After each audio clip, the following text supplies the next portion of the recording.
You always assume that they were normal, healthy. Like, describe what a normal gait is. Well, your normal gait would be different than my normal gait, would be different than Mark's normal gait. So once somebody's lost a leg, for instance, we can only guess at what their normal gait was prior to their injury. And frequently, the servicemen and women from this conflict who were injured, because the nature of the injury was blasts, their residual limb is injured as the one that they had. So trying to restore a normal gait, people say symmetrical gait. I mean, there's all kinds of ways of looking at it. You don't know what was normal for them prior to their injury. So again, there's no long-range studies, but inferentially you know that it's harder for a unilateral amputee to walk across the room than it is for you. It burns more energy. They put more stress on their contralateral side, et cetera, which can cause, again, inferentially, early onset of osteoarthritis, back problems, hip problems, et cetera. So when I say that normal is what we're looking for, is we want them to be 30 years old and have a 30-year-old body, not a 40-year-old body. And again, hard to prove that. It's hard to, and you have to track people over so many years to come up with that evidence. Again, we're working off inferentially. We assume they're probably going to have maybe early cardiac. We don't want them to become diabetics. We don't want them to gain a lot of weight.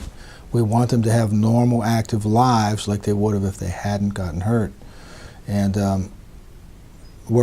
by and large, we're wildly successful with that. However, like anybody, once you're off the trail, once you're off active duty, most jobs are a little more sedentary. So, the likelihood, we have far more people who come back after they get off active duty because they've gained weight than because they've lost weight. So it's a bit of a challenge going forward. The early setup to getting them going, like when they're here, kind of their job is to rehab, which, for some that may be the highest activity they've ever had. And then once they leave, if they, like a normal guy, they get a job in an office.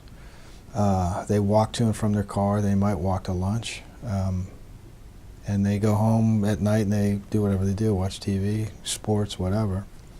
But they're more prone, again, we're worried that they're going to, have much earlier onsets of the problems that most American adults end up having from eating poorly, sitting in front of the TV and not having the right levels of exercise. So we want to make sure that the prosthetics that we provide enable them to do all those things that they would be able to do for that age, the age that they're injured at. So that's the beauty of our system. The DoD provides the funding from the generous taxpayers of the United States of America, and we try to be very good shepherds of that money. And we try to provide these young men and women with what they need to take on their next 40 years of life. We're not talking about guys my age or even older who get very late in life have an amputation for other reasons. We're talking about 20, 25, 30-year-old men and women that now have 35, 40 years of life with a prosthetic. So yeah, we pay particular attention to what it's going to take for them to try to live a normal life. Thank God the war's over, right? But the biggest part of our mission here is we maintain proficiency by treating the injured from this conflict so that we can prepare to take care of the people who are injured in the next conflict. And I would like to sit here and say that there's not going to be another conflict, but history says otherwise. So from going forward, we're always leaning forward in the foxhole, so to speak, trying to see what's going to be the next. We're always looking for the next best thing, the next game changer, if you will. There haven't really been many game changers. A lot of people have advertised their product as a game changer. But there's, as you think about computers, it used to be the size of television sets. It kept getting smaller and smaller. Now they're really pretty amazing. Well, it's kind of the same thing with the life cycle of a prosthetic device. You get something that's a game changer, it's great, but by the time, the difference with TVs, of course, you got 50 companies making them. So the market's unlimited. The prosthetic market's very small. the electronics, the microprocessors, it all costs a lot of money for anybody to make it. And to continue to improve on, miniaturize, et cetera, it doesn't have the market push that a TV would or an appliance would, for instance. So it takes them a bit longer, and you don't ever get as much competition, so the price always remains a little higher.